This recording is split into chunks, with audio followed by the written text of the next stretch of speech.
USCP contacted me about showing some of their products for the BMW 3 Series, and I will be building two versions, a street car and a race car as well.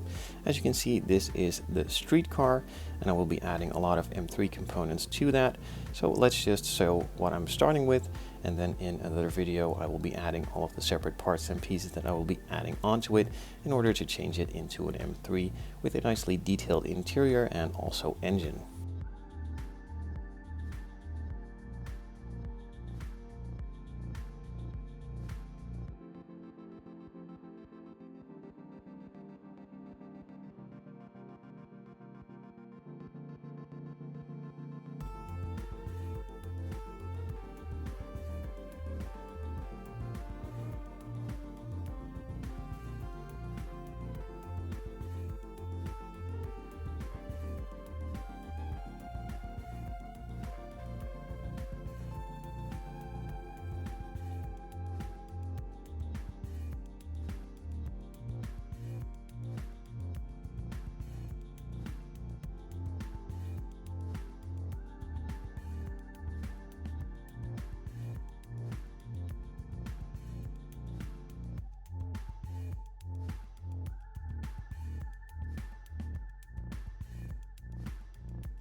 Hasegawa brought out multiple versions of this kit, so the interior tub can go as a fully stripped race interior, but with the addition of the seats and all the stuff like that, it can easily be transformed to a full, nicely detailed interior.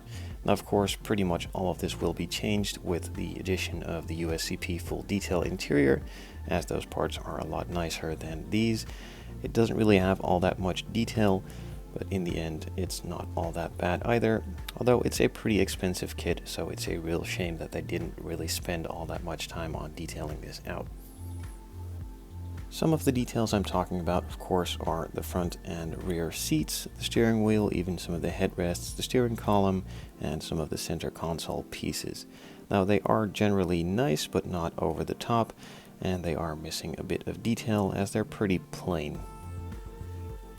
Now, normally the dashboard on one of these kits would be nicely detailed. In this case, it's not too bad, but it is missing a lot of main details. This piece here is a big vent, according to Hasegawa. On the real car, it's not that big.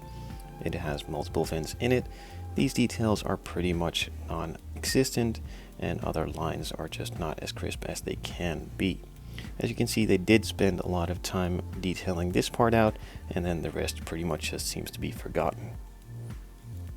To add some detail to the interior and to make you stick to a tan interior, they also added some cutout floor mats and carpets.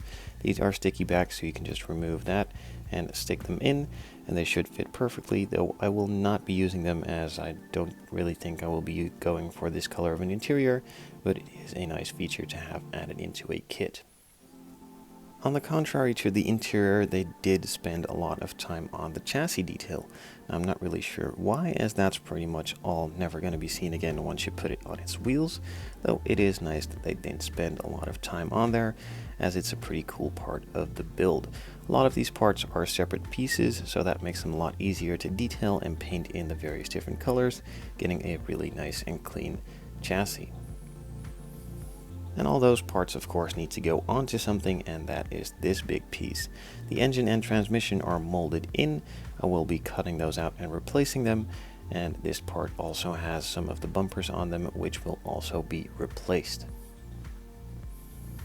You, of course, also get 4 wheels and 4 tires. The tires are nicely detailed, have some nice sidewall detail on them, even has the sizing and the branding, and also a nice thread pattern on them. There, of course, are 4 of these. They are rubber, pretty stretchy, and a bit thick. The wheels themselves leave a lot to be desired for. They aren't really that nice of a wheel, and they didn't really capture all that detail in these wheels either. They're not too bad, but I don't really like the look of them. I'm going to leave the clear parts in the bag as long as I can to protect them against scratching. So still, there are a couple of details on the decal sheet, nothing really all that much, just a couple of BMW logos, some license plates, and a detail for the interior with the gauge cluster, of course. All of the clear parts themselves are nicely cast, really clean, and it even comes with a sticker sheet behind here to cover it all up in order to paint all those black lines on there easily.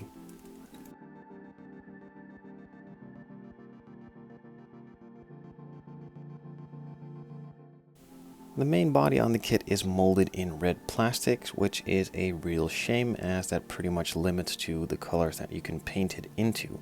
It is also really thin as it is slightly see-through, as you can pretty much just see my fingers from behind the plastic, and that is of course all the way around. It does have some small dents in the roof. I'm pretty sure this is from casting or an imperfection in the mold itself, but they either should just sand out really easily or just need a little bit of filler. All the panel lines are nicely detailed all around, they just need a bit more depth, and that is pretty much all the fixing that needs to be done to the body, and then all the body kit components can be added onto it.